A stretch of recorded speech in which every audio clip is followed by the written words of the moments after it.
Hey, yo, it's me, Pops Van Marmalade, and you're watching the Comics-Related Madness Network. Huh? So come get some. CromCon. CromCon.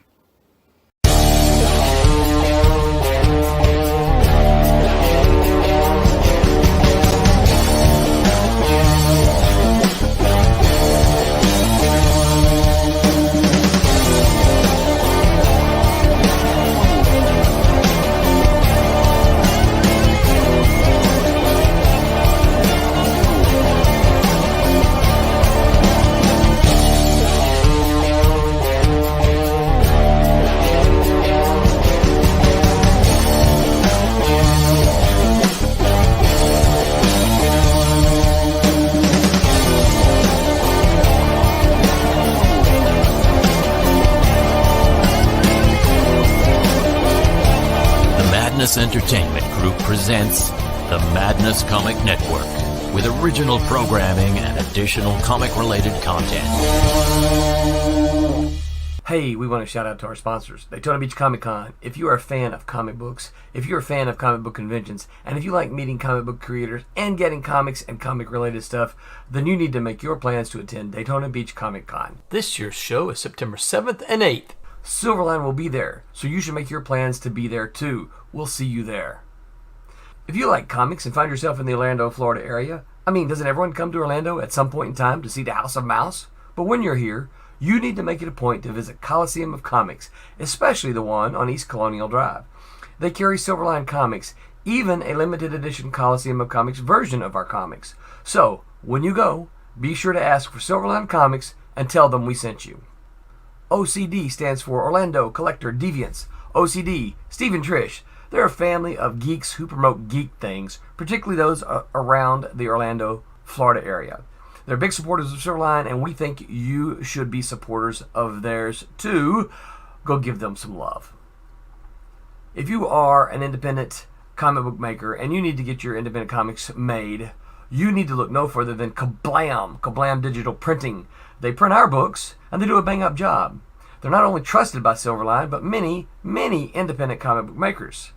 Head on over to kablam.com and see for yourself just how easy it is to have your comic printed by them. And tell them Silverline sent you.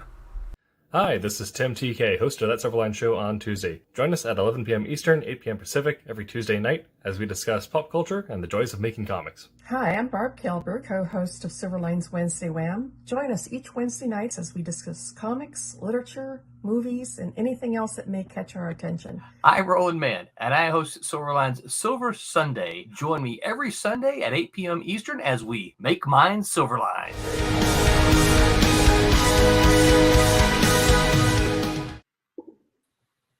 Hello, everybody, and welcome to Silver Sunday.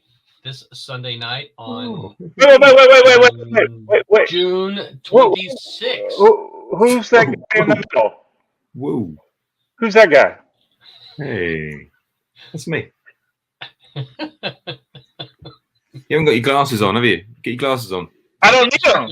That's right. Yeah. I don't need them. I can see now. Well, of course, you've got supervision now, haven't you? Oh, man. Pete, you are so ugly, dude. Golly, I didn't know. An X-ray.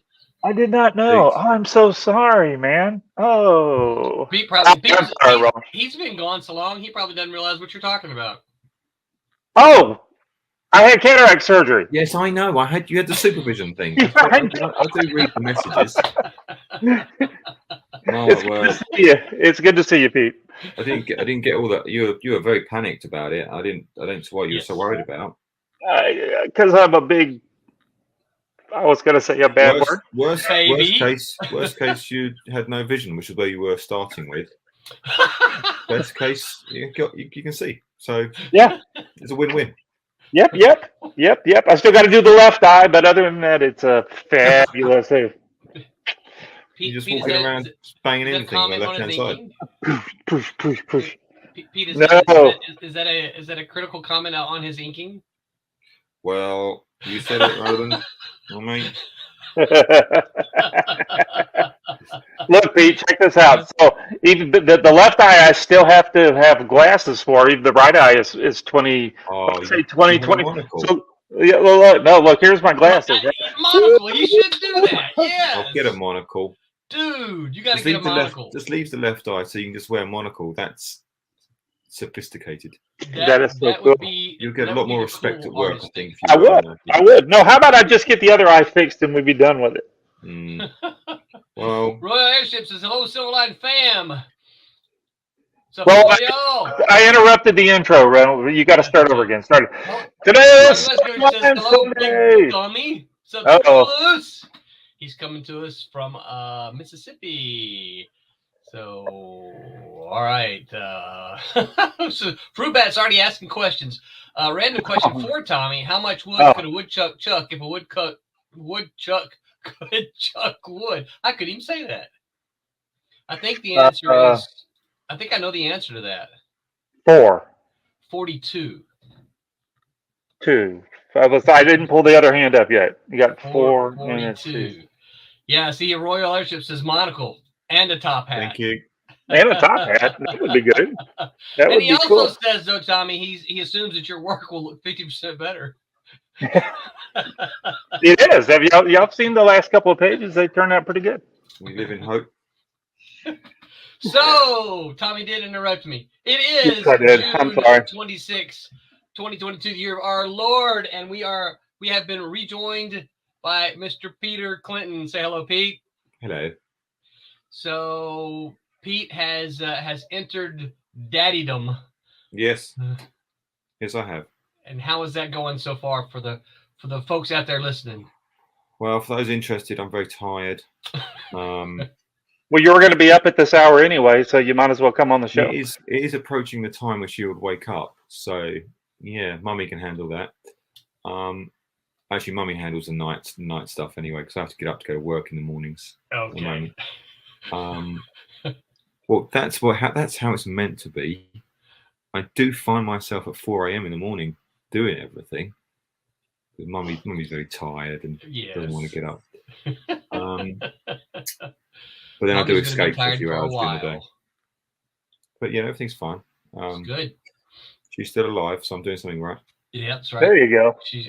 You will learn, and of course, if you're like me for my first one, I was like, so fragile. Yes. And it's like, I was afraid to touch her, and all that kind of stuff. They have this soft spot in their head. Yes. I'm terrified of that thing. Once that goes away, though, you'll start spinning around. Well, yeah, once like they bang her head into all sorts of things, bang. That goes away. I still got my soft spot. That's just a balding spot. So, No, I got good hair. Look at my hair. Look at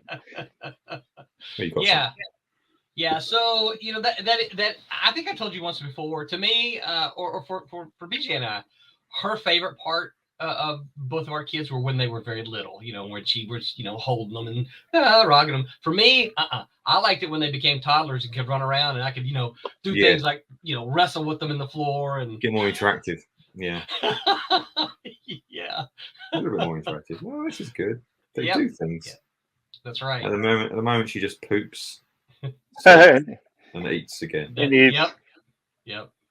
Well, it's going to be a lot of fun. Now, look at that. We're still getting comments here. Fruit Bat says, and a cane, of course, top hat, monocle, and a cane. Golly. What am I? I'm going to look like the penguin or something? Is that what he wants? All right, well, we'll come back to that one though. Oben says, hello, Silverline family. What's up, Oben? Hello. Great to see you here. Oben, I don't recognize that picture. That's you, but I don't know who you're with there. I'm not really sure who that is. Can y'all tell? I mean, clearly Oben's in the costume, but I'm not sure. This picture's too small. I couldn't tell you. Yeah, I can't really see it. Tommy should see it with his bionic. With your bionic eyes. Royal Airship says, Peter, you look more fatherly, very wizened. Yeah, there's a new glasses. You need a new hat that now says just a penciler and a daddy. Just a pencil. Just making it up as I go along. By Whiskey says, share y'all on Facebook at home. Thank you so much, Screw Loose. So shout out to our, before we get too deep, before I forget, shout out to our sponsors, Daytona Beach Comic Con in Daytona Beach, Florida. If you like comic books and you like comic book conventions, make your plans to go to Daytona Comic Book Convention, September 10th and 11th. There's going to be about a baker's dozen of us there, of Silverliners there at Daytona. So, so bring your Silverline books and we will sign them. Better yet, buy them from us there. I say better yet, bring some money and buy stuff. And buy them, and then you'll have signed copies from us, and then you can give away the copies that you have already that aren't signed, because that way you can help us spread the word of Silverline. So come out and see us. We'll be happy to sign stuff for you. You can get the artists are all going to have some. Pete, you're going to have some original art with you, right, for sale? Oh yeah, loads. Yep. So there'll be original art. If you like original art, come out. You can get some original art from the gang there. You can probably get some sketches. What do you? Yeah, I'm sure people do some commission. Yeah. We got the. I don't know if people seen this yet. Don't show that. Yeah, because I'm not sure that we're supposed to show that. I think that's well, at least let me get approval first. Oh look, we got people ain't seen that. Nothing told nothing. Nobody saw nothing. Yeah. So I think tell me, what are we sharing here? I gotta add the stream. A big hand. What are you doing? Well, hold on, Tommy. We see your desktop there. We see all your browser tabs. You need to close your port. Oh. Whoops. Wait a minute. What? It looks like all right, get off of that. Okay. I'm sorry, I was looking at porn so smoothly. I was looking at that the is wrong. Two-time WWE Hall of Famer Ric Flair. Okay. Oh, is he Ric Flair? Oh, it is. Yeah. I thought I recognised it. I thought he had more hair on top than that. Not that I'm judging. I just thought you did. Yeah. All right, there we go now, Tommy. What do we see now, Tommy? A big hand. Yes, but it's not a hand. I didn't draw a hand. You did. I drew it. I fixed it. Face. Oh, well, there's a face. Oh, there's a face. Yeah. Go back to the hand. This is from Trump's number 4, right? Yeah, page 13. Not that I've got to page 13. I was just I got a couple of those pages that I picked out to do on paper. So this is the next one to do digital. So nice. Very cool. Very cool. So I got interrupted. So I mentioned Daytona Beach. Come to Daytona Beach. Shout out to Coliseum of Comics. If you are in the Orlando, Florida area and you are looking for a Silverline Comics, as you should be, you can find them at Coliseum of Comics on East Colonial Drive and in Claremont. Coliseum of Comics is a supporter of Silverline Comics, and you should be too. We've got a Kickstarter coming up. We'll announce it on Wednesday night, next Wednesday night. But we've got a Kickstarter coming up, which we think that you will be excited about. You know what? I think we've kind of already announced it to get people to go sign up. Yeah. So, but I think they'll be talking about it on Wednesday night a little bit more. But we're going to be doing Trump's number 3, Switchblade number 2, and Team Beetle number 2. So this is going to be the continuation of a couple of our series. I know that I've had a few folks ask me about Trump's, and I know that John Crowler has had some folks ask him about Team Beetle 2.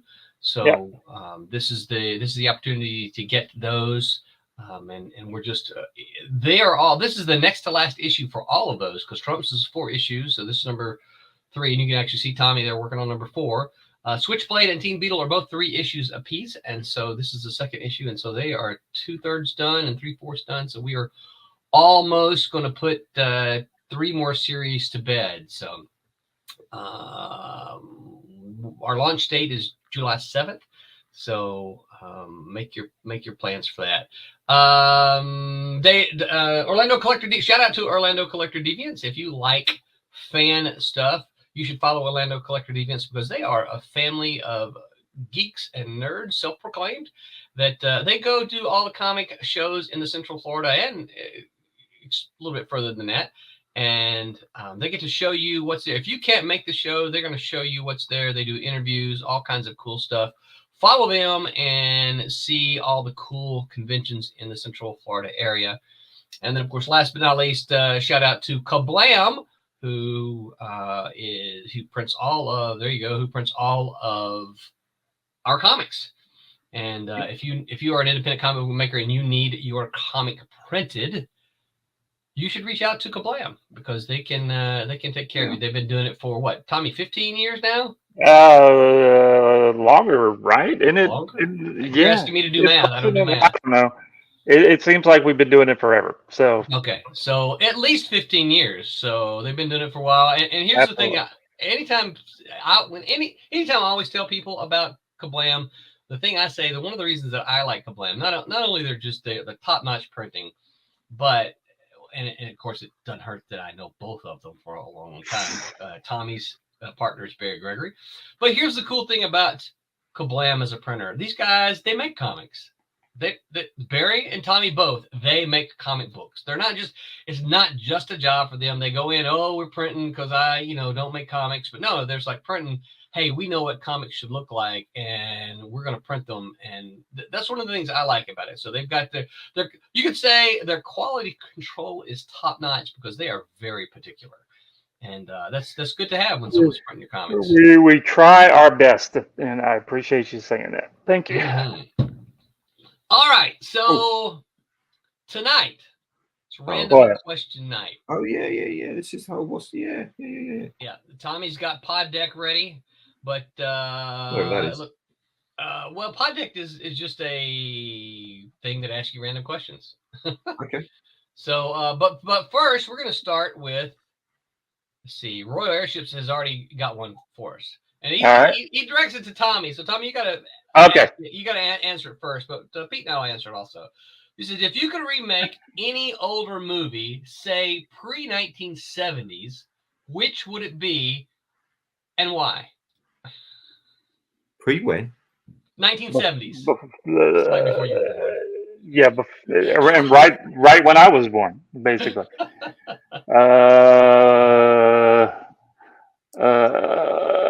Golly, that's a crazy. Do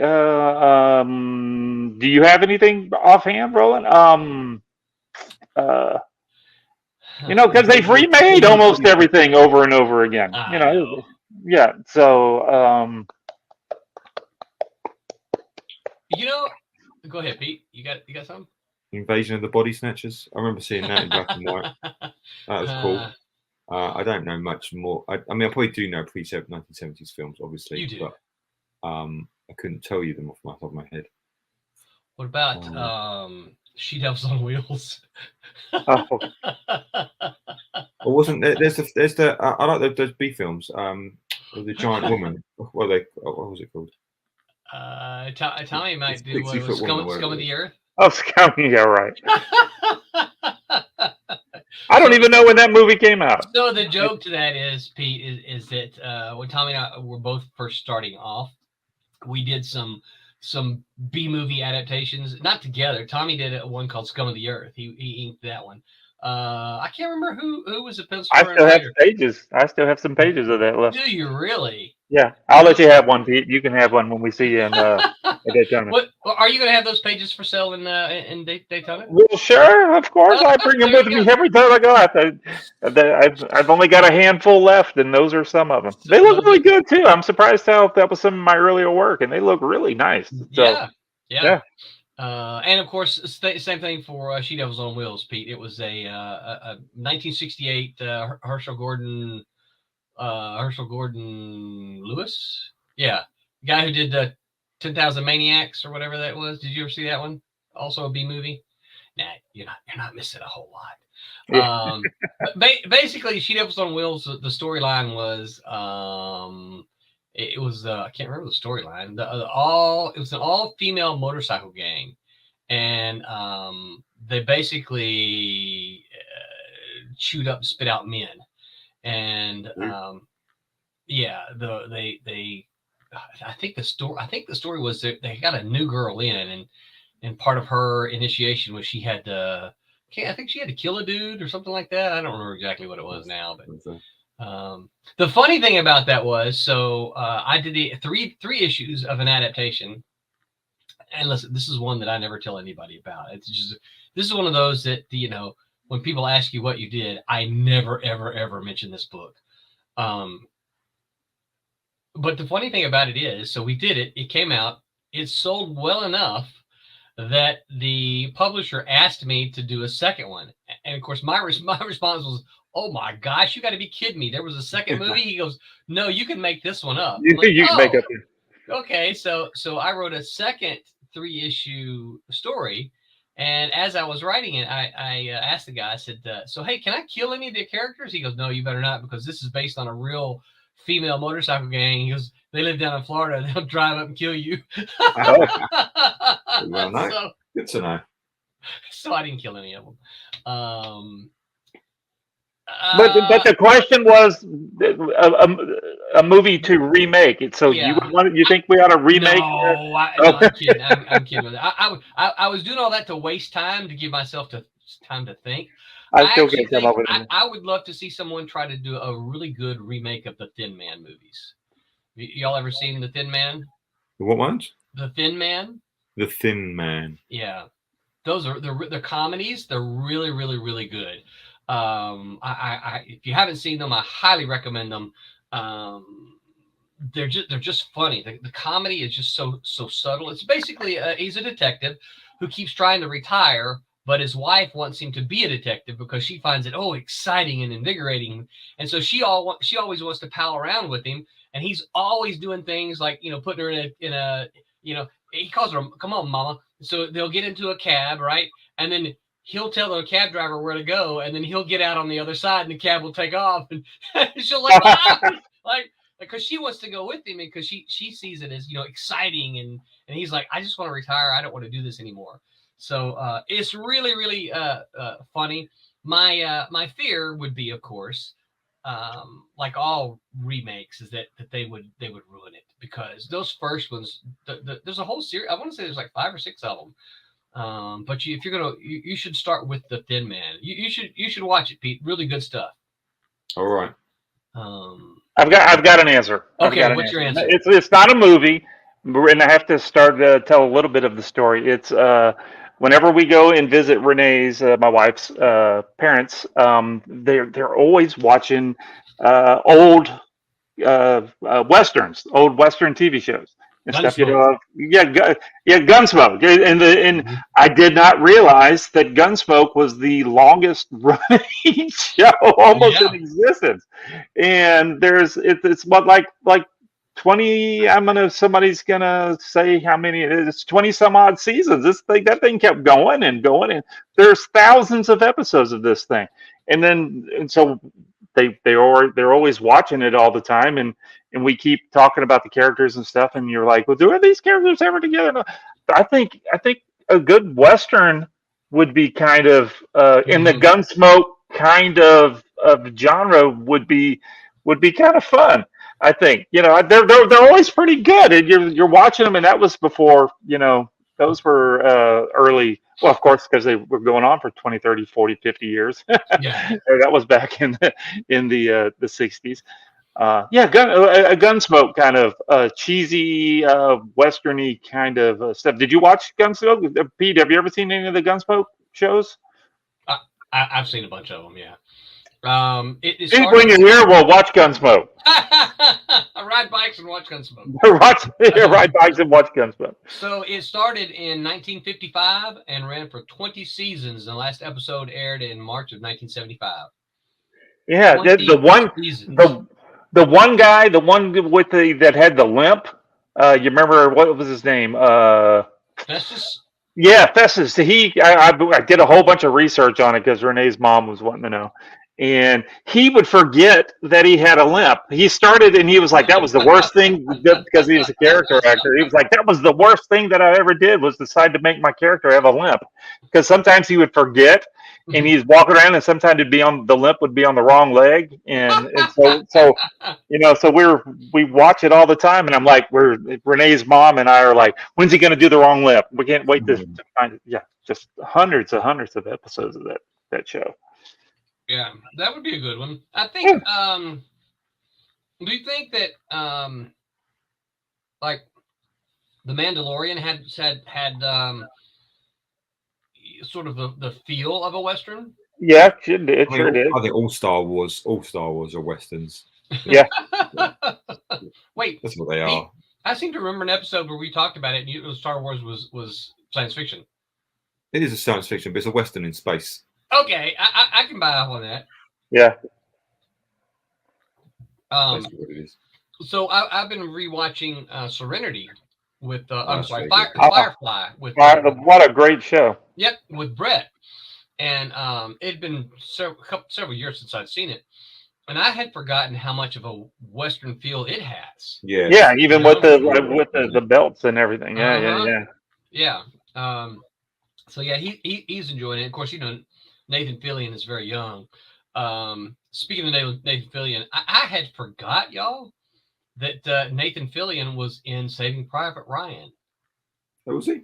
Yeah, he was the first Ryan they found, and it was. Oh, was he? Yeah, remember they found one, and he said your brothers have been killed, and he starts crying. He's like, both of them. It's like, he's like how? It's like, well, they were killed in the invasion. He's like, my brothers are in elementary school. Yeah, I know. That's right. I forgot about that. See, yeah, that was him. That was him. Yeah. Huh. So, yeah, I had forgotten about that. Yeah, I remember. Yeah, his character starts crying. He's like, "How did they die?" I know. Yeah. In the invasion, they're in elementary school. Yeah, I had forgotten about that, but that was good. All right, while Pete's thinking, Fruitbat says Bullet by Steve McQueen. Why I wouldn't remake that? Yeah, I don't think I would either. I can't think of any Steve McQueen movie that I would suggest they remake. Wasn't he in? He was in because it was on TV here the other night. The Blob. Was it The Blob? Right. He was in that. He was in that. I didn't realize that. Because it was on TV here the other night. I thought, that's Steve McQueen. I want to watch this. Well, yeah, so you can remake that. Speaking of which, have you ever seen what's that really early science fiction show? It Came from Outer Space. That has Leslie Nielsen in it. Not the Twilight Zone. No. Leslie Nielsen. You know who Leslie Nielsen is, right? Yes. It was one of his. He was really young. It was one of his very first movies. Let's see if I can find it.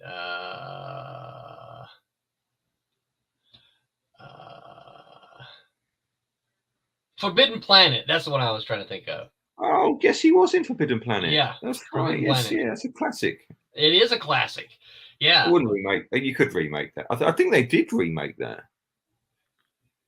I don't know if they did or not. Let me click on the link here and see if they. Oh, Tommy, my ribs still hurt.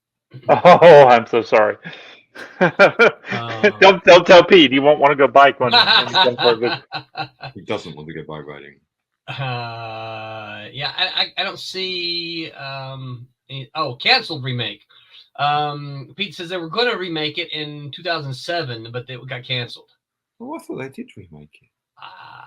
Well, this is Wikipedia, so it's got to be true. Yeah, it's got to be true here. Fruitbat says the reason for the remake of Bullet is because for car chases. Yeah. And of course, Royal says a Gunsmoke Western would be amazing. I think a new Western would be pretty fun. I like a Western. Yeah, Pete, you got any movies? Anything you'd remake? Anything you can think of? Not really, if I'm honest. I can't think of too many. I don't know when films came out. I just watched them. I don't think too much about when they came out.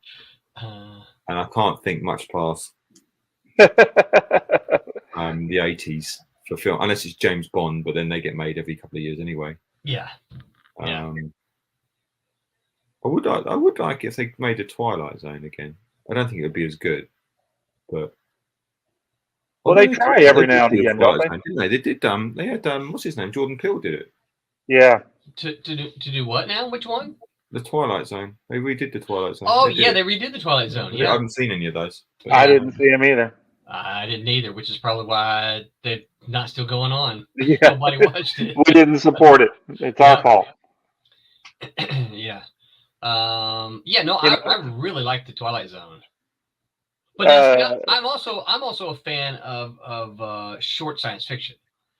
You know, I love classic, you know, science fiction from the 30s, 40s, 50s, 60s. I can read that kind of stuff all day long. Not that it's, you know, from before the 70s, but you know, an 80s show. I know they tried to redo the X-Files, or at least bring them back. Do you think that we could do with a really good X-Files reboot? I don't know. That's one of those. It should be done. Let it be done. That's one of those that it's pretty good. Let it stand. What about something more obscure? What about something like F Troop? Tommy, you remember F Troop? No. How about Hogan's Heroes? Hogan's Heroes would be great. I would love Hogan's Heroes. You ever seen Hogan's Heroes, Pete? Yes. Yeah, it's the war film, isn't it? Yes. Yeah. Yeah, I used to love Hogan's Heroes. Well, they're all making basically they're all having the Germans are the butt end of the jokes always. Well, those sort of films, like if you remake them, they're just not. Everyone's saying, "Oh, the original was so good." Yes. Yeah. Yeah. It's not going to stand up. It's not like you're taking a bad film or a film that did okay and then. Yeah. I'm not in for remakes anyway, but. No. Yeah, why remake something that was good? Okay, y'all are gonna be mad. I got one. They should Dune. Why remake Dune again? Oh, I know. Stop it. Here's one they should remake. Are you ready? No. But it's not pre-1970s, unfortunately. Fantastic Four. Actually, do it. God, aren't they redoing one now? Don't they have one going on? They're working on one. So, have you both seen Doctor Strange yet? Yes. I have. Oh. It's on. I'm gonna watch it right now while we're talking. No, not right now. Seen it yet? I can't believe you haven't seen it yet. Yeah, I don't know what. Here, y'all about your business. Y'all do about your business. Yeah, Aaron's here. He can talk. I'm gonna watch Doctor Doom right now. I'm supposed to just talk, just at random. Yeah, because I'm watching Doctor Strange, so I'm busy right now. Random question night, Aaron. Our first question was for Mortal Airships, and he said, if you could remake any older movie, say something pre-1970s, what would it be? Oh, pre-1970s. Yeah. Oh, that's okay. Like that's before really... you were born. You know, strange enough, I always thought it'd be cool if they remade The Birds. You know, The Birds works really well. I always thought maybe a remake of that would be kind of so here's what I would ask you though. All right, so that's we would argue, right, that was good, right? Yeah. Yeah, and that's Alfred Hitchcock. Why would you want to remake Alfred Hitchcock? Yeah, I don't know. I mean, I'm thinking like before The Birds. I'm trying to think of like what else is there. Some of those Twilight Zone episodes, but they have tried to remake some of the Twilight Zone, but they keep changing it. Yeah, Oven says classic sci-fi had so much hope for us. I agree, Oven. I'm such a fan of that stuff. Yeah, there was much more of a positive outlook on the future instead of everything being post-apocalyptic and death and destruction. Yeah. I almost can't read a lot of modern science fiction because it's just too depressing. It is. There's nothing happy about it. I know, yeah. Let's move on to the next question. And Oven's got one here. He says, what can we do to get the average person who kind of likes comics to show up to a Comic-Con? Look, I don't think that's the question. As of getting those people that show up to the shows to buy comic books. I think that's more of the question. I think that's I would agree, because I was sitting here thinking, that's not the question. I don't want them to go to Comic Cons as much as I want them to buy comics, because here's my reasoning, right?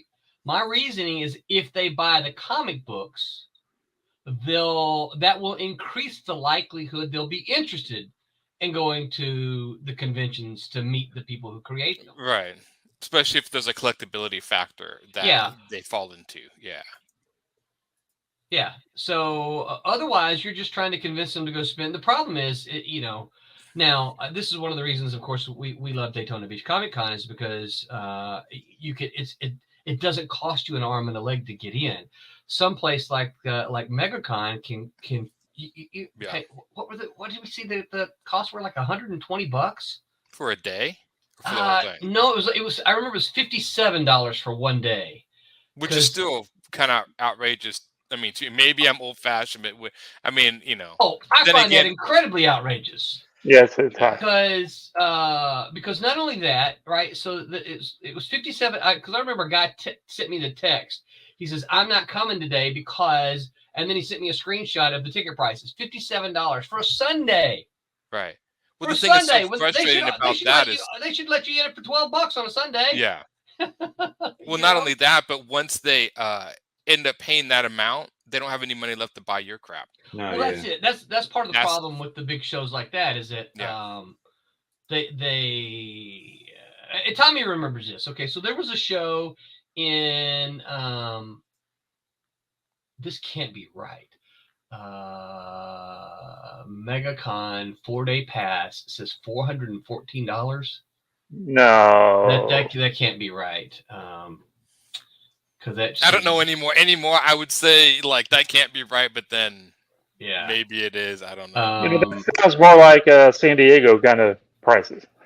Yeah. So Tommy, you remember way back when Kirby G from New Orleans used to hold a little one-day show. Yep. No, I kid you not. It was in like a ballroom of a hotel, so it wasn't huge, but it was nothing but comic books and comic book creators. Kirby G would charge everyone $1. $1 to get in. And when I asked Kirby G once before, I said, hey, all these other shows are charging more than that. Why are you charging $1? He says, well, you know what? He says, I got a table here. He goes, I'm trying to sell comic books. He says, I'm not really trying to make money off the people coming in the door. He says, I want to sell them comic books. He said, I got you here. I want them to buy your stuff, right? Because I want them to come back. I want you to come back, and I want them to come back so they can get your stuff. He goes, everyone who enters these stores has a limited budget.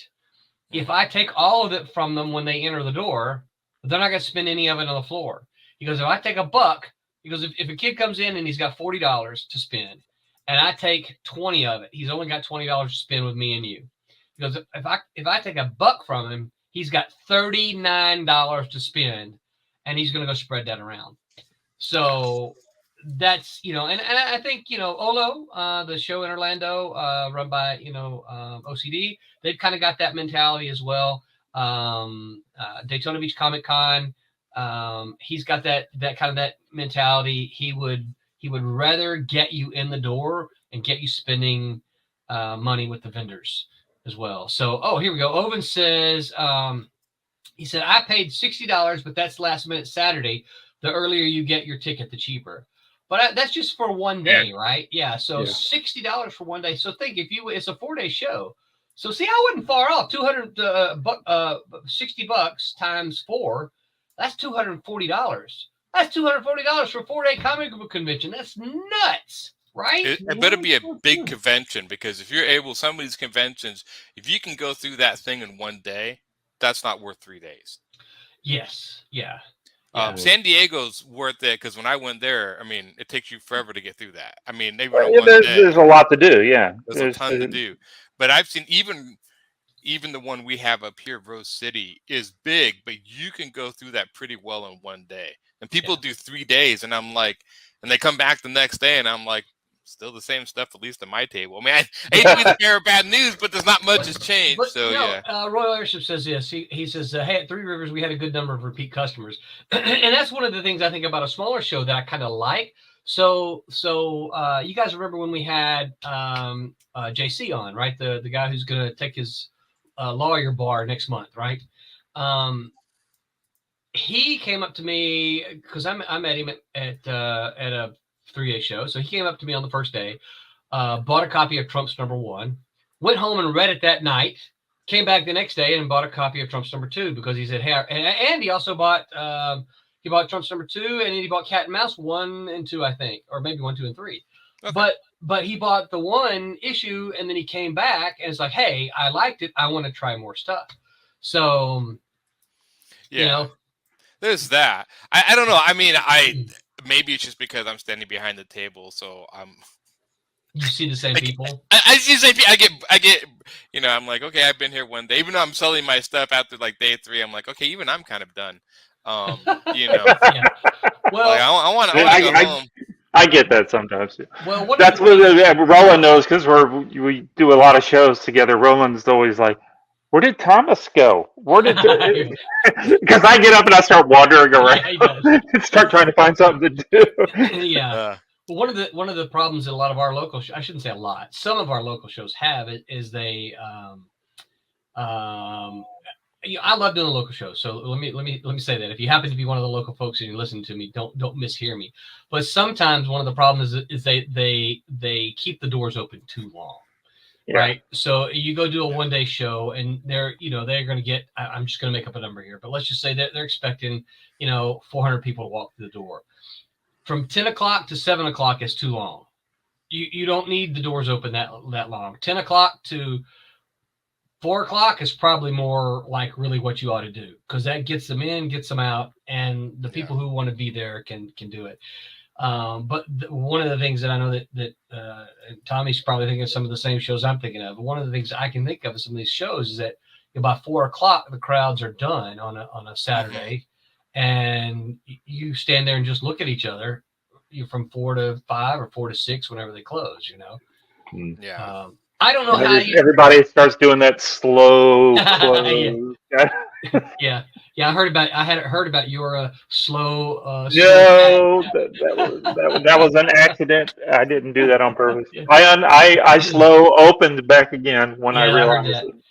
Oven says Kissimmee fandom is free sponsored and Infinity is 15, which is not bad at all. I agree. Infinity, there's going to be I'm emailing the dude, and there's going to be a handful of us at Infinity as well. $15, that's super reasonable to get in. That's not unreasonable at all. But again, when you're talking about something $15 or $240, that's just crazy, right? Yeah. All right, so we got the next question here. Would you rather live alone in a world with slow-moving zombies, or live with a group of 5 of your own choosing with fast-moving zombies? What? So, say it again. So there's two scenarios. Oh, I can just read it, I guess. Yeah, you can. Slow-moving zombies or fast-moving zombies? Slow-moving zombies, you live alone. Fast-moving zombies, you get to choose your group of 5. Slow-moving zombies, please. Yeah. Yeah. Well, I told you. I think I've mentioned it on the show.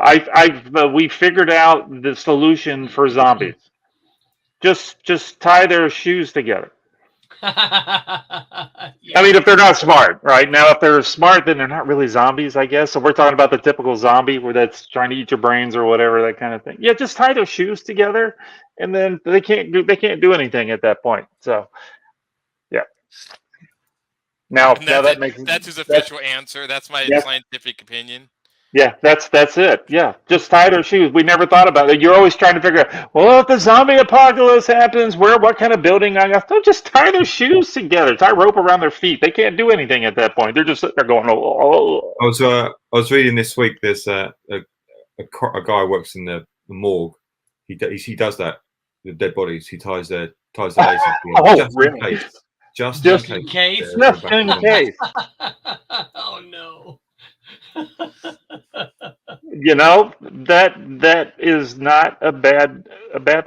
Yeah. So if you think that's the only way, I mean, an easy way to take care of a zombie, that kind of ruins all of zombiness. They just tie their shoes together because they can't. They're just doing this. They're just what are they going to do at that point if they're not smart? They have to be not smart zombies. Yeah. If they're smart zombies, then I don't know if they're really zombies. All right. So I think the question is how do you get close enough to tie their shoes together? Aaron. You're going to grab them, and then I'm going to come. And then I'm going to come from behind with a rope and tie their shoelaces together. Look, as the zombies are eating you, that'll distract them enough that I can tie their yeah, okay. And while I'm tying their shoelaces, I'll tie yours at the same time, just so I can. But eventually, the feet would just rot off, and they'd be able to break away. But then they wouldn't be able to walk. So exactly. See, yeah. I think for me, it depends on how. For the question, I think it depends on how fast is, right? Yeah. Fast moving zombies. What exactly does that mean? Does that mean that they're, World War Z? Did y'all see World War Z? God, those zombies were just like climbing on each other. Yes, That's kind of nuts. So that's what made that scarier. Yeah. Yeah. Are they World War Z zombies? World War Z's fast, or are they just, stumble along faster than the zombies? But I think probably for me, are they probably a group of 5? And are they zombies like from the Return of the Living Dead kind of zombies that could talk on? Do you remember? Because I got that shirt that says "Send more paramedics" because the zombies could talk. Yes. Are those really zombies? I don't know. They kind of zombies. They're trying to eat your brains. So, all right. So which would you do, Tommy? I think I'm going with the slow zombies. Slow So zombies. I can just kind of walk around them real fast. But As I'm trying to. you got to live alone. Sounds wonderful. Really? Tanya's in bed right now. That's why I'm just like, his wife's getting up. I heard that. Nope. She didn't hear it.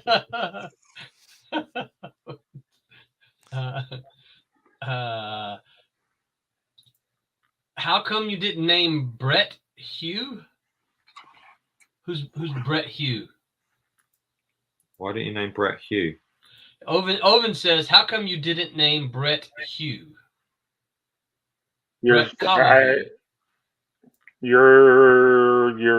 son, I guess, is the only Brett I know. Brett Hugh. Isn't he like a writer or something? Hugh, yeah, not the color, or like a Hugh color, like Hugh Hefner. Hugh, I don't know. Oven, you got to explain that a little more. Yeah, I don't think we're not quite understanding that one. Tommy, dig out a question for us. All right, let me flip over to the thing. He says Hugh Man. I don't know who Hugh Man is. A human? Human. Oh, okay. So first question. We're using the pod decks thing here. So the first question is: are there too many superhero movies? I would venture to say right now, which I never thought I'd say this. Wait. Can we guess Aaron's question? Garrett, let's all guess Aaron's answer. Aaron wants more superhero movies. I do. I enjoy superhero movies, somewhat here and there, but I'm starting to miss like the Shawshank Redemptions and some of the other movies that are classic that it just never seem to come out anymore. Everything's a big spectacle. So. Yeah. Are there too many big superhero kind of movies, or like oh golly, what was the one that was the shoot? Y'all keep talking. I'll think. He's eventually going to be the one with the guy. Bruce Willis. You remember Bruce Willis was in the movie where the guy Samuel L. Jackson played Glass or whatever. Unbreakable. Yeah, Unbreakable. That's kind of a superhero movie. Is that not a good superhero movie? Yeah, it counts. Yeah. I don't know. It seems like it's so straight. Like I don't mind it, but it's like so, like everything comes out and then just immediately kind of like the superhero movies. Like a lot of these actors. I mean, I heard Gillian Anderson is joining. I'm like. Scully from X-Files is joining a superhero movie. Yeah, what's she gonna be? I don't know. I guess she's a major role. That's all I read. I don't know. I guess I just kind of wish there was more room for other things. But it's the people voting with their dollars. So yeah. I mean, it's not like they're not willing to make the other stuff. It's not cost effective to put in the theaters. Nobody's paying the money, and that has more to do probably with the theater tickets than just superhero movies, because people are more willing to pay the ticket price to go see a big, sci-fi or superhero adventure than to see like a drama or something. And Hollywood's kind of done that to themselves a little bit, I think. Yeah, so. well, yeah, I think so. What do you think, Tommy? You think there are too many? I think there's too many stupid ones. Yeah. Are just not that great. But I am looking real forward to we talked about it yesterday too. To Thor. That just looks really stupid fun. I can't wait for it. Yeah. Mm-hmm. Yeah. I'm gonna say no. I'm gonna say I don't think there are too many. Oh, were you done, Tommy? No, Flick. Oh, I'm doing the Flick. Yeah, Flick. The Flick You flick too hard. You flick too hard. Yeah. I'm gonna say no. And the reason I'm gonna say no is because I like some variety. I like if the only thing we ever got is like one superhero movie every 3 years, then we're going to be forced to watch Superman and Batman and Spider-Man and whatever. I want more than that. I like superheroes, so I want some options out there that I don't just have to watch Superman and Batman. Because between me and you and anyone who's listening, I'm a little tired of Superman and Batman, so I would like to see others. Now, to Aaron's point, I would agree with him in that I want to see other movies too, right? Because I do like other kinds. Particularly, I like science fiction. I want to see. The wife and I watched Father Stew yesterday. I really liked it. Of course, I like the Wahlbergs, right? So I like Marky Mark in the movie, and it was just one of these things where like, hey, you want to watch a movie? What can we watch? Let's watch Father Stew, because Marky Mark was on it. And it ended up to be a really good movie, Some of those movies can be that way, yeah. Another one that we saw that I really liked, and no one's even talking about it. It was called was it Berlin? Not Berlin. Belfast. Belfast. Yeah. Did y'all see Belfast? I have not seen it, but I've heard of it. It is more of an independent Holy movie. Crap! It is really good. Yeah. But see, here's the thing. I would kind of my slight argument to Aaron would be, those films are out there, but they're not the big blockbusters because. No. But I think it's a little bit like comic books, right? So a lot of people, particularly, I don't know so much anymore because independents are kind of having a nice heyday. But, let's say 10 years ago, people were always saying, oh, the only thing in comic books is superheroes. Well, that's not true. Hasn't been true for a long time, right? Actually, I don't know that it was ever true. Depends on where you were looking. Yeah. Yeah, but the thing about it is they dominate the market. So, yeah, they're the biggest and the loudest, the same as the movies, right? But you can still get the other stuff out there. You just got to look harder, and your times at the theater may be limited because the Spider-Man 14 is playing 300 times in the same theater. Yeah. Royal Airship says Father Stu looks awesome. It is, Royal. You'll like it. I highly recommend it. Watch it. So that's my answer. Pete, what about you? No. The question was, do you think there are too many superhero movies? No, because I love them, and I'm quite happy to go and watch them again and again and again. Well, films do this. For a period, there were Western after Western after Western, and then there were, I don't know, everything was trying to copy Star Wars for a bit. Yeah. Enjoy them while they last, because eventually they'll get a point where they'll stop, and people will get fed up with them, and they won't go and see them. Yeah. Then they'll become a thing that comes out once every now and then. There'll be a superhero film. But I think they've sort of steered away from films. Everything's now going on Disney streaming. Yeah. Which I don't mind. I think it's just. I just sit home and watch the stuff, but yeah, I think a lot of people. I mean, there's been many. It was weird because even when I talk to my friends who.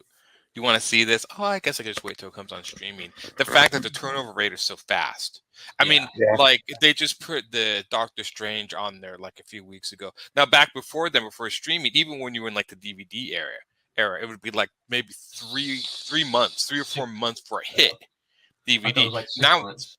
It's like what? Longer, yeah. 6 months, yeah. Yeah, and like so, if you wanted to, so it was like okay, we'll see it because it's going to be kind of a wait before it gets.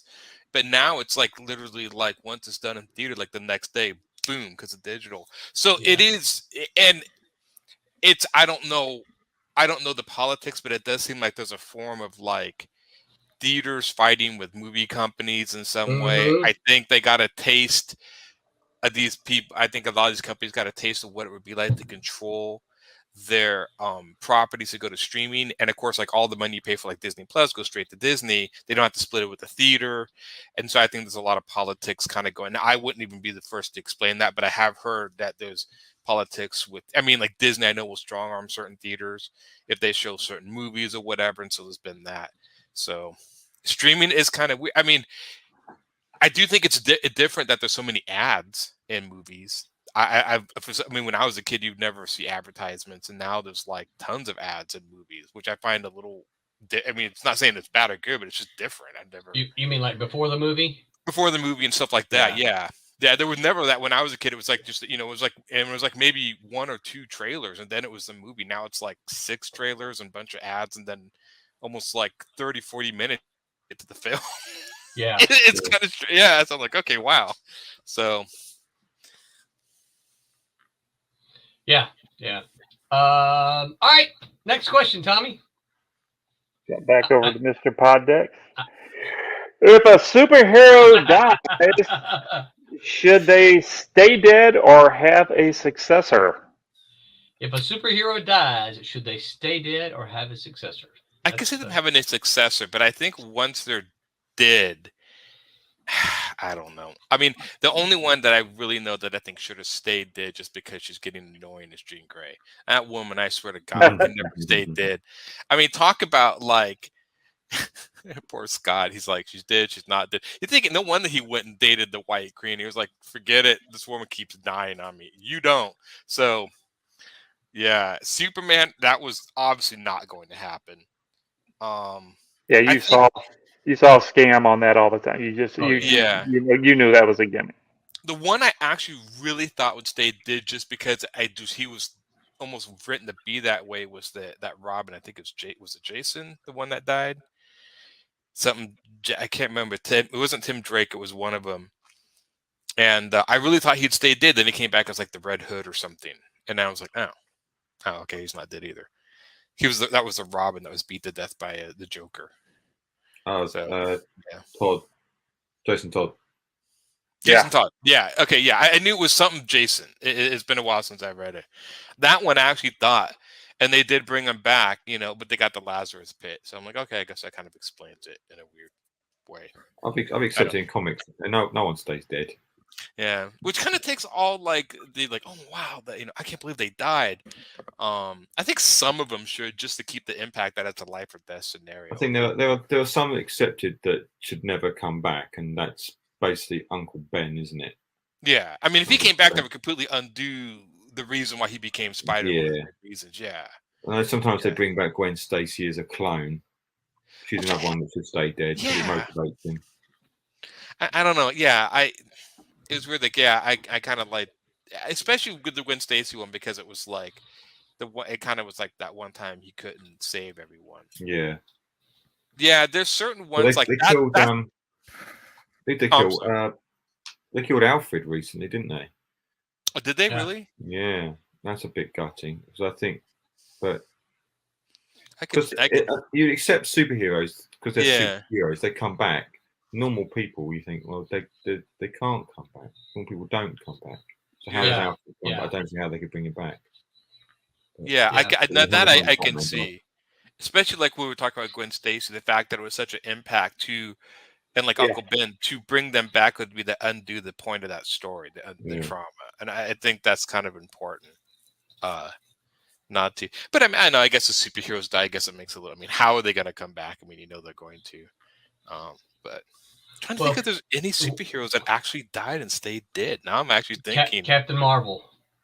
Captain Marvel stayed dead. Oh, he did, didn't he? And he stayed dead. There was a successor. He did not come back. Okay. Yeah. So, and I think my answer to the question would be, I think it depends as to whether you get a successor or not, right? So, because not every hero, not every superhero is kind of made to have a successor, right? Yeah. Some of them, it's a lot easier to pass on the mantle of whatever they are, right?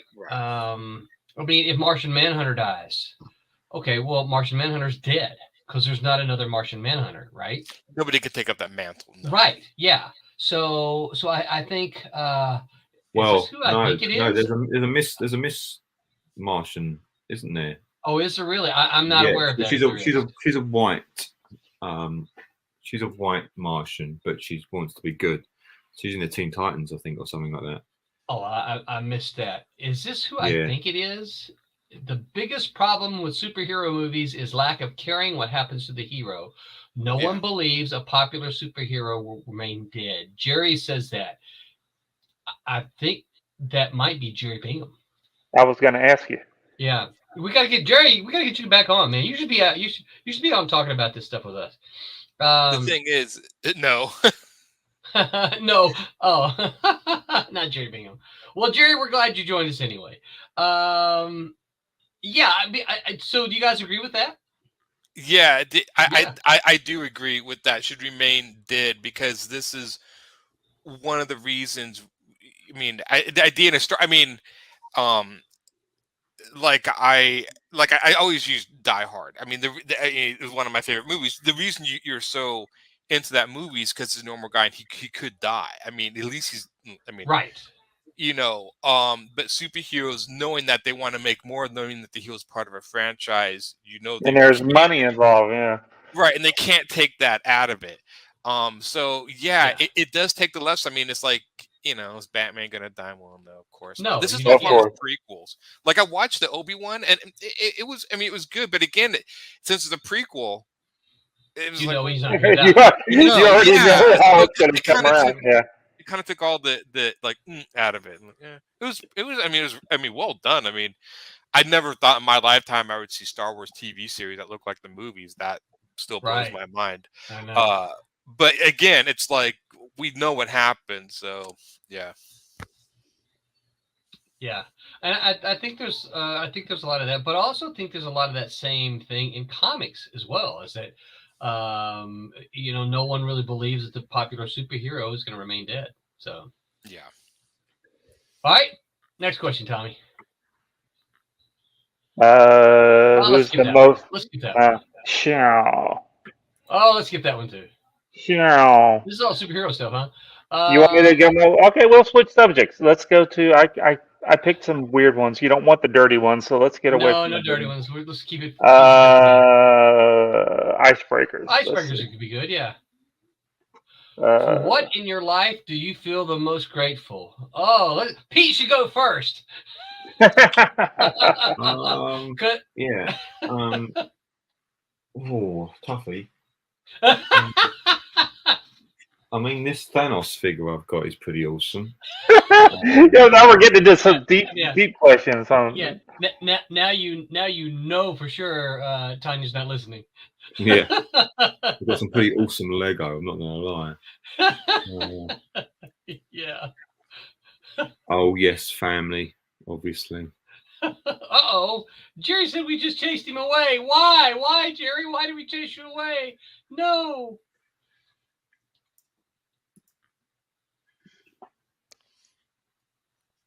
Were you done, Pete? Yeah, family. Yeah. I can't. Yeah, no, I don't think anyone can say anything different, can they? No, you're right. You've pretty much nailed it. Let me find a better one in this category. I think we all got to say this is too deep. We don't want to go into a deep dive. Yeah. Maybe we could change that question. Like, what? Self-mocking on the grateful thing. Okay, wait a minute. Self-mocking on the grateful thing. Oh, here we go. What jump over to the foodies section. What was it? Me self-mocking on the grateful thing.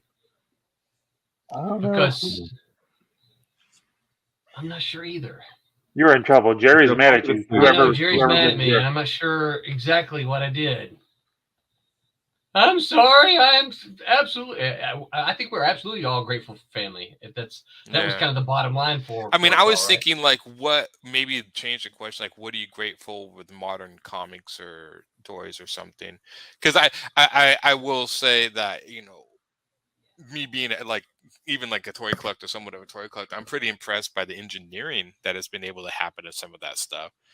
I mean, some of the stuff I buy is like, wow, this thing is complicated and remarkably well engineered for being a small. And so I'm I'm grateful for that. That technology is caught up where I can get the toys I wanted, like yeah, a Transformer as a kid. Like you see them now, and it's like, man, if I had this as a kid, I'd never leave the house. So yeah, I mean, there's stuff like that, I guess.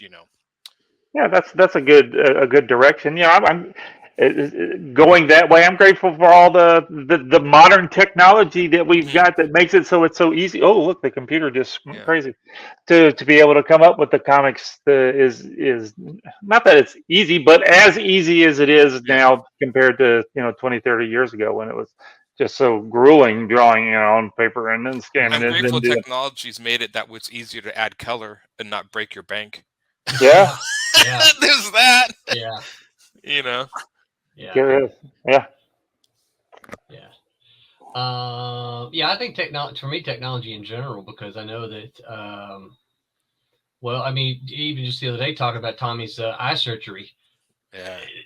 That we're not going to go into it. Tommy said his surgery took about 10 minutes. Yeah, 5-10 minutes. They wouldn't have even been able to do this, 50 years No. ago, so I'm thankful for that. Not as easy as they're able to do it now. Yeah, Jerry says he's not serious, so I'm glad to hear that. Oh, okay. So Jerry's not mad. Jerry's not mad. Yeah. All right, so I like this question there. Is there a popular food that you just don't like? Yeah. The fruit that they put on pizza. The pineapple on pizza. I couldn't think of it. Oh, God, that's just so nasty. Who puts pineapple on their pizza? Who of you four puts pineapple on their fork? Quite nice. Wait, you like pineapple on pizza, Pete? Yeah, I'll eat that. Yeah. We don't have that in America, Pete. So when you come visit, we just can't have that. I'll tell you a popular food that I don't like, and that's McDonald's. McDonald's. Oh. Yeah. Dude, I agree with you. McDonald's is cardboard. Yeah. I wouldn't go there. My wife loves McDonald's, so Renee, when she wants a chip, we just gotta go. I'm like, okay, it's your pick. It's not cheap. They make it out like it's cheap. It's not cheap. It's not. Yeah. And it's never very I McDonald's one of those things, like every once in like 1 year I'll try it. I'm like, yeah, that's what I remember. Not exactly. like it never comes. Yeah. Yeah. Strangely enough, my most popular one is probably coffee, which it seems weird. Oh, I live in the Pacific Northwest. It's all coffee here, but I don't know. Go figure. I like coffee flavored ice cream and coffee flavored candy. Artificial coffee flavor I like, but regular coffee, I never really did. I mean, do you just like black coffee, or do you doctor? You got a doctor? Because Maybe I haven't tried black enough to find it. Maybe. I don't know. I just never really caught on, and it's weird because I tell people up here I don't drink coffee. They're like, "Where are you from?" Because they just can't believe I. What's wrong with you, dude? Yeah. Well, Tommy knows this. I don't drink coffee. I get my caffeine through Coca-Cola. Coca-Cola. Yeah, that's where I get. No, I use my coffee as an evening. Like right when we're done with this, I'll drink one. That's my dessert for the night, and then I go to bed. Pete, you ever drink Coke at all? No, I do drink cola, but I don't like to drink it. I'll drink Pepsi Max over Coca-Cola, but no, I live on coffee. I will live on coffee. I'll have loads of coffee. Well, have you some coffee when you come visit? Do you drink strong coffee or? No, I have cappuccino. Oh, that's not coffee. That's like chocolate syrup. That's like chocolate milk. There's no chocolate in it. It's just coffee. That's not coffee. I thought you drink coffee. That's like chocolate milk. You guys have a strange thing. You think like you have these they just pour it black.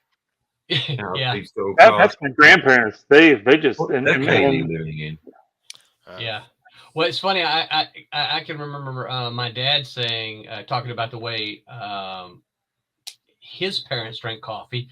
He's like he said his mother drank it so thick she needed a spoon to eat it.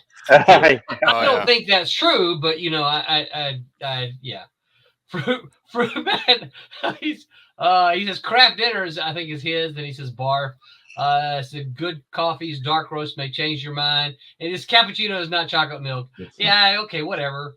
Yeah, it's not really coffee. It's like drink coffee or drink chocolate milk flavored coffee, whatever.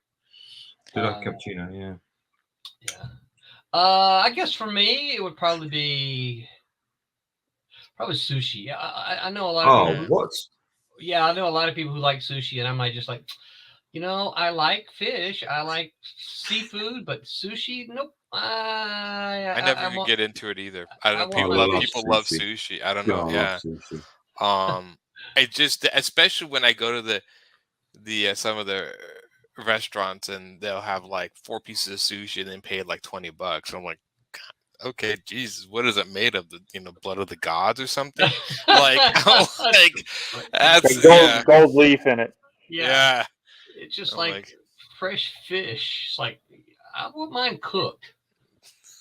Doesn't have to be cooked a long time, but I want it cooked. You don't like things wiggling on your plate? No, I don't. I don't want my cow to moo at me. I don't want my fish to flop. I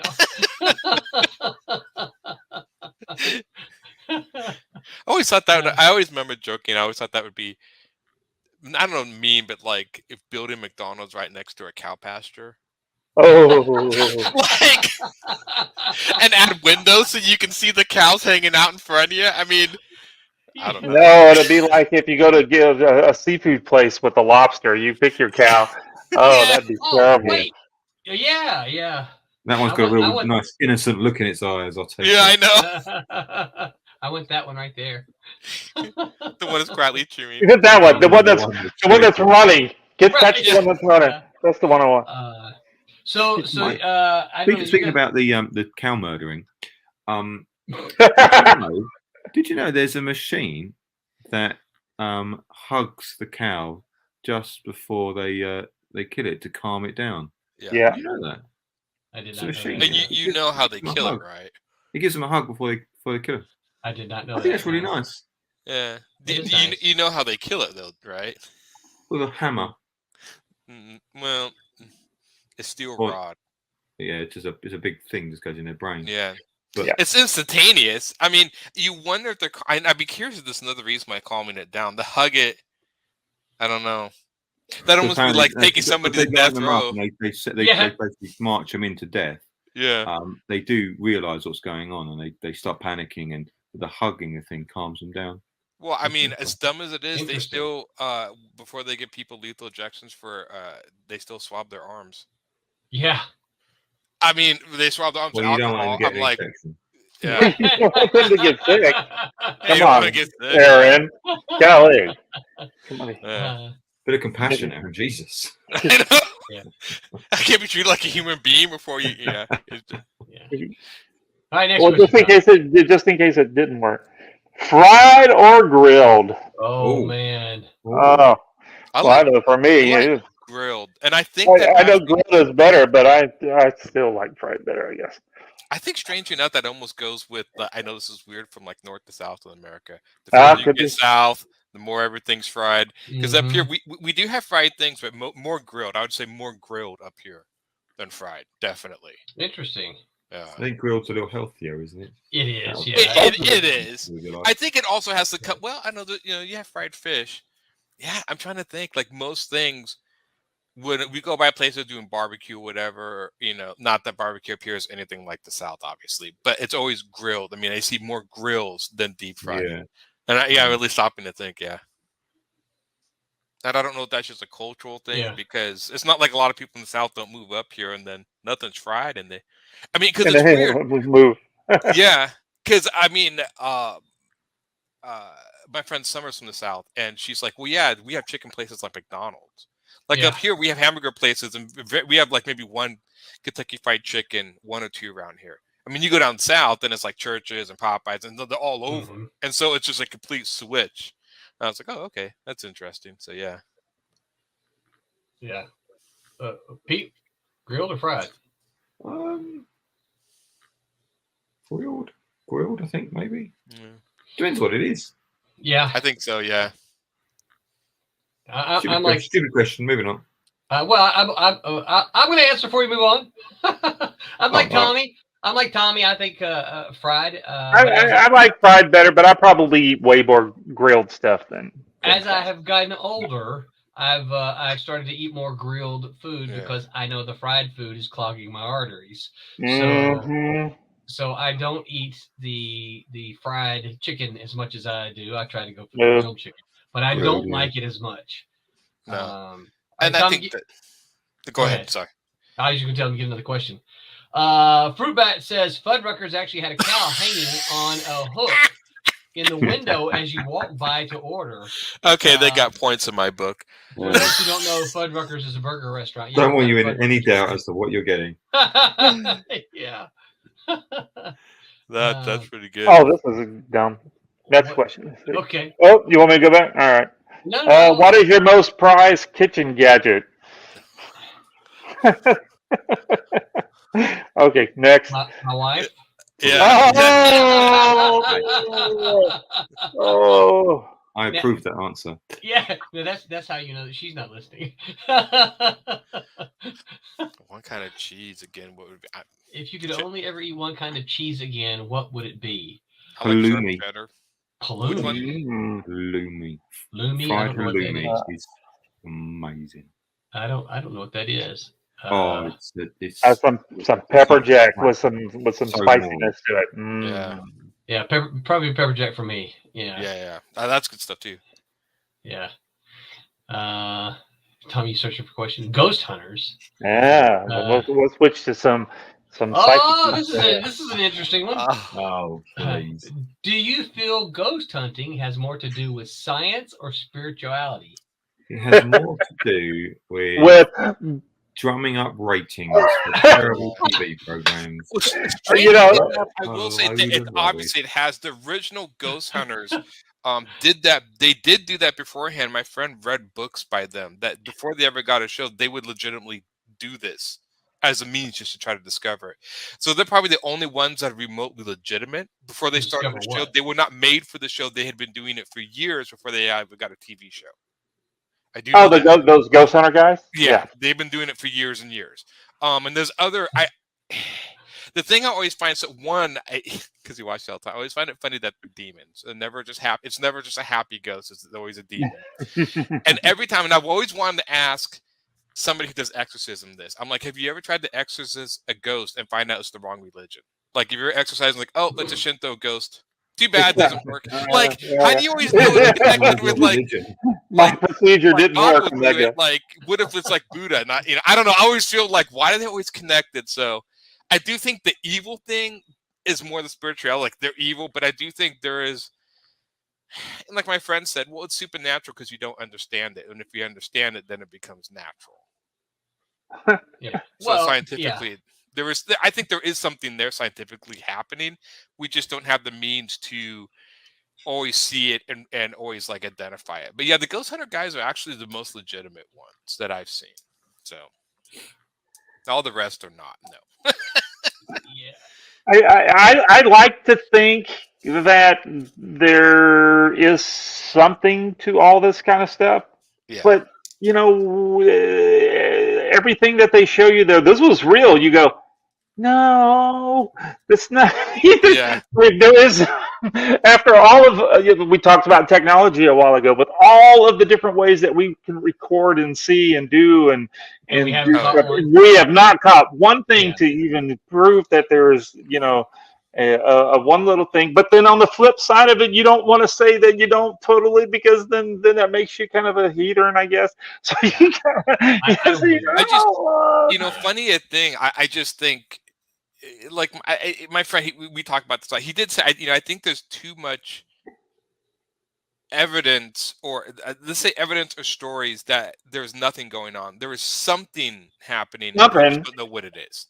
Right. And I think it's fair to it's fair to say that there is something, whether or not we're creating it, it's ghosts, we don't know. But there's just too much random people coming up that I think there's something there. Here's the only thing. Of course, I don't watch any of the ghost hunting shows, so I can't. No, we used to. Renee and I used to watch them all. We love. I can't address this from that point of view, but the one thing I would say is that, to my knowledge, anyway, I don't know anyone who ghost hunts from a spiritual point of view.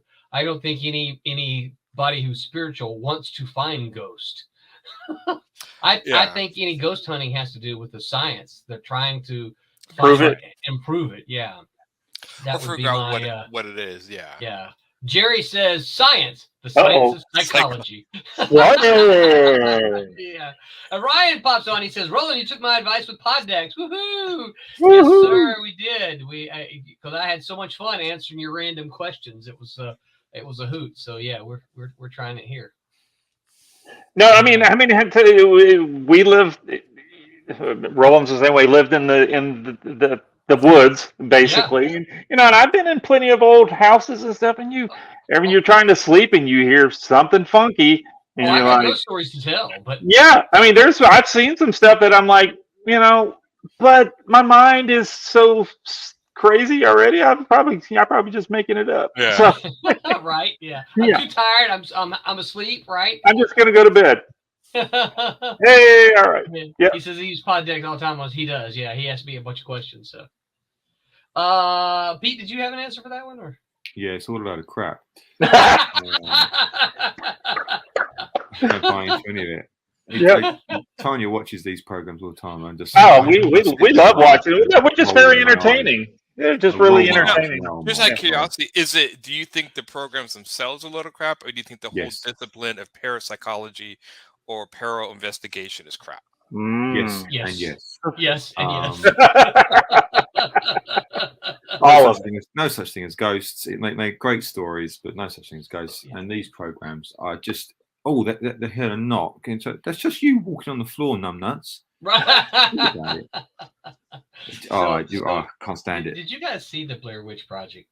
Oh, you didn't like it. I loved it. I thought it was great. I cannot believe I sat through it. I don't know how, an hour and a half, whatever. I cannot believe I sat. But I watched it because one of the ladies that I work with, she had something to do with it, and all of my students were talking about it at the time. So I'm like, okay, I'll watch it. I'll see what it's all about.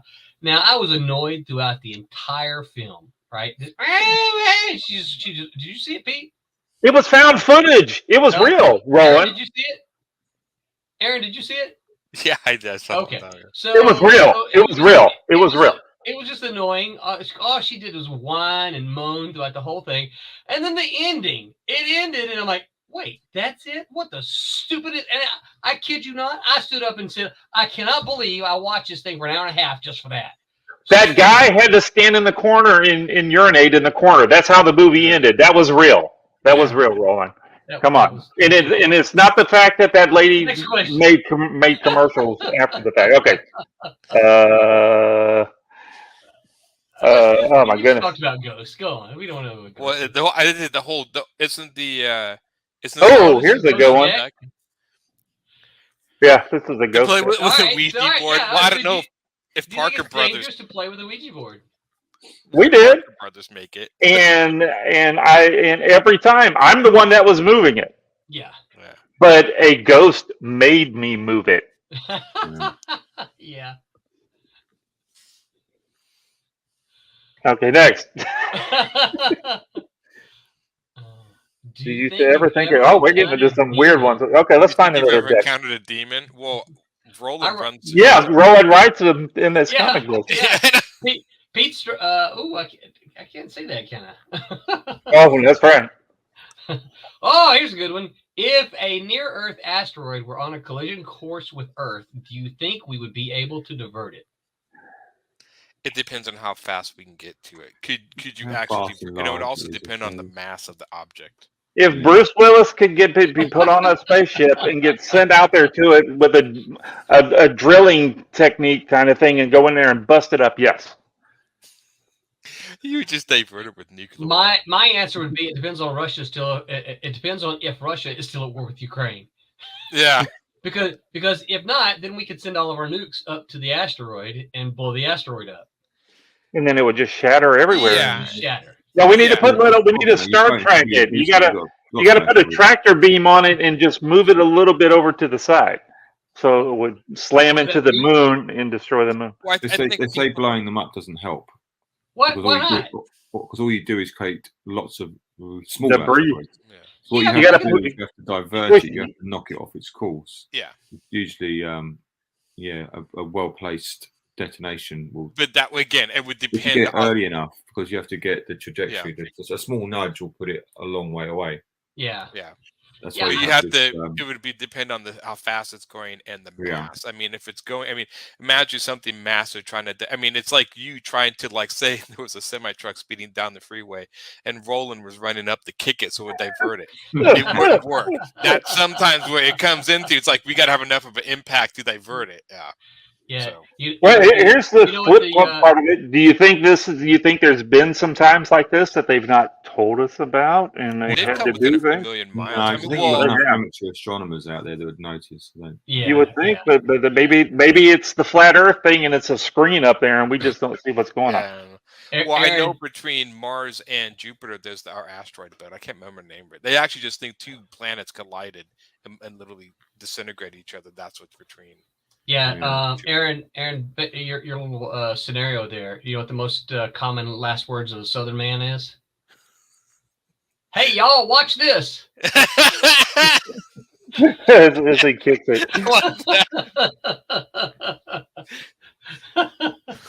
Fruitbat says, but wouldn't a whole bunch of this is kind of why I was thinking about this. But wouldn't a whole bunch of little asteroids burn up before hitting the Earth? Well, the smaller ones would, but they wouldn't all necessarily be small. Yeah. Yeah. So I guess it depends on how small we can how small we can make the big asteroid to become. How many pieces we can blow it into. It's not a concrete plan, is it? Trying to just keep blowing them up smaller and smaller.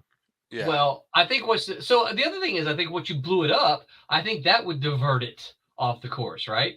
Because if it's coming this way and you blow it up, well then you're going to have fragments going all different. Well, you have pieces going all over, but you also still have stuff coming straight at you. Yeah. Yeah.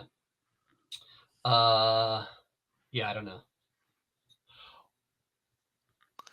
What would you rather have a famous parent or a famous significant other?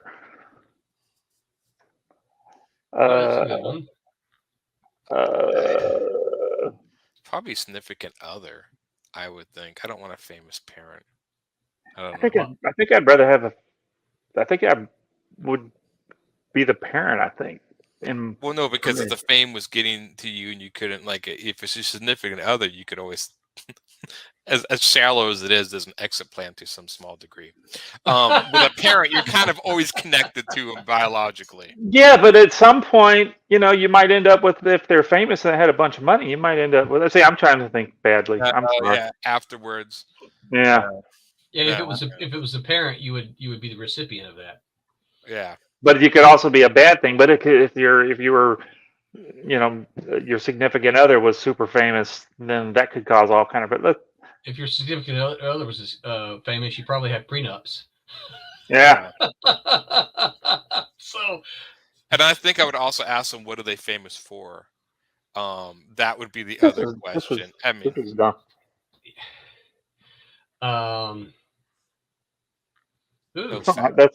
You like that one? I would say sound. Would you rather have sensitivity to light or sound? It was sound. Well, sit in silence anyway, but if you can't see. He would rather have silence at the moment. I have silence. Oh, well, that's so let's change this question a little bit. Would you rather lose your sight or your hearing? Oh, yeah. Because you can communicate by sign language, you've got no hearing, but if you can't see, then what are you going to do? Yeah. Yeah. I don't know. I had to walk in the dark the other day to go and get some milk from the fridge, and I'll tell you what. Like, I don't know. Like, that's when you realize how tough your shins are, right? That's when you realize blind people have it really hard. Yeah. Well, maybe this is a better way to look at this question. Would you guys rather hear Roland or see Roland? I'd rather see Roland than imagine what he's talking about. Imagine what he's talking about. Just lip read really badly. Oh, that's an idea. We should do bad lip reading one day. Oh, yeah. I'm going to write that down because I think that would be fun. That would be a good one. Yeah, play a video and pretend to figure out what they're saying. Uh-huh. Now, because of all the eye stuff that I'm going through lately, I think it would. You would rock. I'd rather have the sight than the sound. Yeah. Yeah. I mean, I miss both, but just trying to, walk around with bad vision is just terrible, terrible, terrible. Yeah. Yeah. If you didn't have to live with it. I agree also. Although I think, once you I think there are sounds that you think of. Oh man, I would, not be able to hear my kids say "daddy," that would be tough. But yeah, I think I would rather, like Pete says, communication. Okay, let's skip that one. That was a dirty one. That's a good one. Yeah. Would you rather get rid of all the internet trolls or get rid of all the fake social media accounts? I like the trolls because I think it's fun. So get rid of all these fake accounts that are saying junk. But those are trolls too, aren't they? Well, that's what I was saying. Get rid of the trolls. You could get rid of a few fake. It's almost the same, right? Now that it depends on how they're trolling. I've seen some people troll people in video games. I think it's hilarious. Yeah. So yeah, I think I'm going to go for the fake social media accounts because I do think internet trolls can sometimes be funny. Yeah. I like shutting them down. That's what's so fun about the trolls. Yeah. Flip it. What? What? Would you rather write with your eyes closed or with your non-dominant hand? Either way, it's not going to be legible, so that's kind of a pointless question. No, I could halfway write with my eyes closed with my right hand, but if I was trying to write with my left hand, you wouldn't be able to read. No, I'm gonna ink the rest of. I don't want to be writing, so I'm gonna ink the rest of. So would you rather draw, then, Pete? Would you rather draw with your eyes closed or with your I think my eyes are closed. It's gone resting. I don't want to be working while I'm resting. I'll never be able to rest.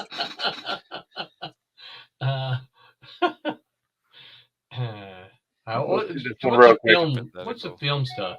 Okay, let's see. Film buff. Back to the Future or E.T.? E.T. Well, Back to the Future for me, for sure. I was never an E.T. person. I enjoyed it, but it wasn't that big of a deal for me. Back to the Future, it's just a little funnier. Yeah. I do love E.T., but Back to the Future, yeah. Yeah, I gotta go with Back to the Future too. Picture Harrison Ford. Who do you see first, Han Solo or Indiana Jones? Indiana Jones for me. Always been that. Yeah. Han Solo, actually. Yeah. Han Solo for me. Yeah. I think maybe just because I've been watching Star Wars recently, though. Yeah. Well, I think for me, probably it was because I saw Star Wars before I saw Indiana Jones. And so I always think of him as, oh, look, Han Solo is actually Indiana Jones. That was what I would say. Yep. Would you rather only be able to watch Sharknado for the rest of your life again or never watch a movie again? I've never seen Sharknado, so that's kind of hard. I've never seen it either. I'm going to say never watch no movie. No movie for me. Sharknado wasn't that bad. It was just stupid, but if it was just oh yeah, okay, never watch a movie again. Yeah, because it wouldn't want to watch it twice. If it's not something you'd ever want to watch again, then I guess it's not going to be. Because I'm not going to watch it. If that's the only movie I ever get to watch, then it's going to be the second option anyway. I'm never going to watch anything because I'm not watching it again. Why do so many movies fail to pass the? We don't want to do that one. Yeah. Would you rather attend Hogwarts or rule Narnia? Narnia. I'd rather go to Hogwarts. I don't know. That'd be kind of cool. I don't know I don't know. I think I'd rather visit Narnia. I don't know about ruling.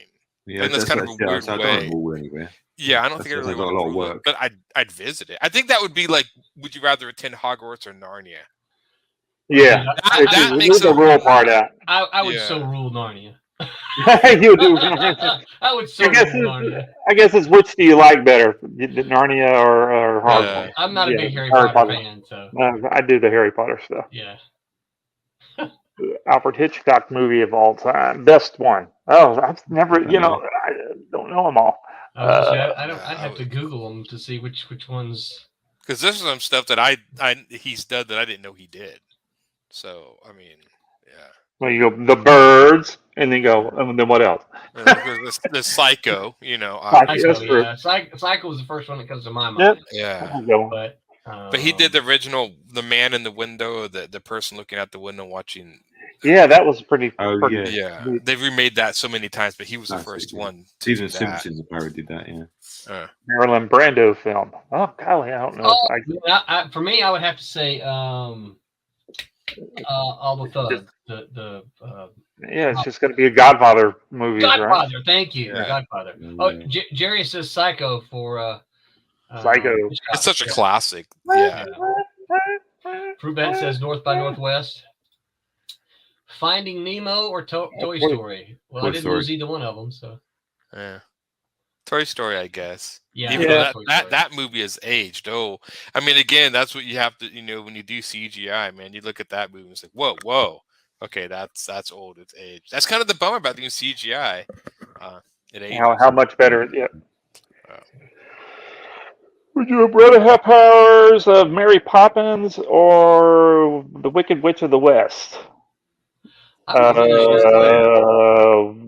almost kind of like, would you rather be good or evil? Powers were.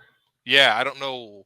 I mean, she had the flying monkeys. I mean, I guess, would you rather have an army of flying monkeys or be Mary Poppins? Well, that's. Well, she could float around with her umbrella, whatever. Yeah. Well, I don't know. It's getting kind of that time. Yeah, anyway. it's time to close up shop anyway. So that was fun. That was those were fun. I never quite got to all the Alfred Hitchcock movies, but here's Wikipedia. I was gonna try to list off some of them. But just give me a list. Somebody just give me a list. Nobody's giving me a list. So there's a whole bunch of them though. So yeah, that was fun. It was a fun breakaway. Pete, that shelf back there is looking pretty cool, man. With the toys and the comics there. Running out of shelf space. Mm-hmm. Yeah, I've got space, but I've got some space to the bottom. Yeah. Oh, that is one thing you're going to have to. Probably one of the toughest adjustments you'll have to make is realize everything at the very low levels are going to have to go up. It's going to get torn up. Starts crawling. Oh yeah. he's now looking at it like, I've got to move that stuff up. Yeah. Well, yeah. Yeah, everything's gonna have to come up because she's gonna want to got get new her toys. hands on everything. Yeah, look at all the toys that she has now. My Lego's being moved onto shelves, fortunately. Oh, because she'll eat those. Yeah. Yeah. And then we watched our first episode of Star Trek the other day. Of the new one? I'm sure she was watching along. Which one? It was William Shatner, the original series. Nice. Charlie X. We watched Charlie X this morning. Very cool. She can't see further than 8 inches, but I'm pretty sure she could tell William Shatner was on. Yeah.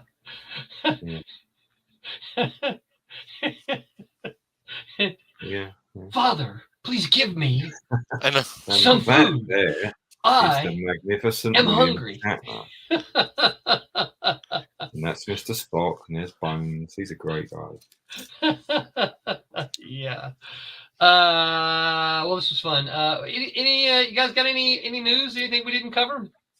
I am going to start on the new Kickstarter this week over at the Kablam. So hopefully we'll have some information or something to say about next weekend. Maybe we'll have it all printed by then, so we can start getting it out. So that's the one with the obsoletes and stuff. The last one, right? Yep. Obsoletes, Beyond the Stars, and Cray. So are we doing 3 books per Kickstarter now? Yeah, it looks that way.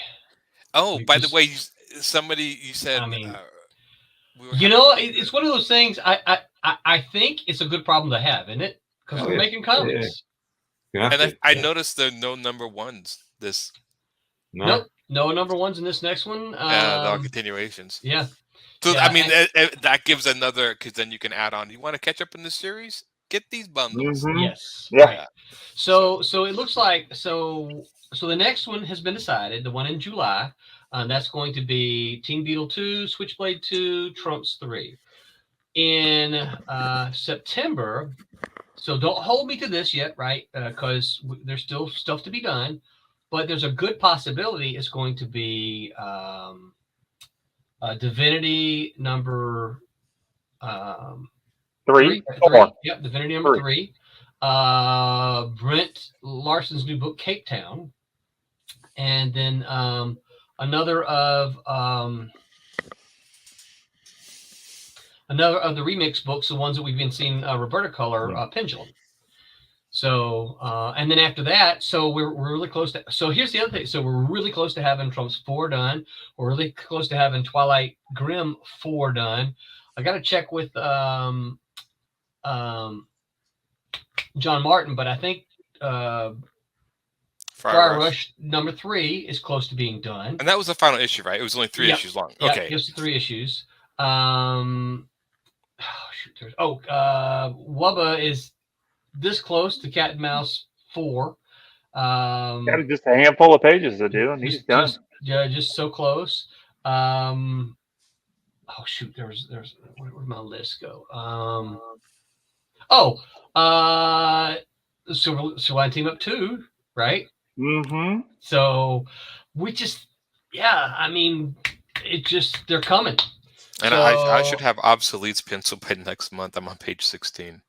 Oh, that's great. So I will tell you this: I'm not gonna call his name out because I love the dude, but he sent me a proposal about 2 weeks ago, and I just said, I wrote back to him and I said, dude, I'm not even gonna read this because we don't have the time, or we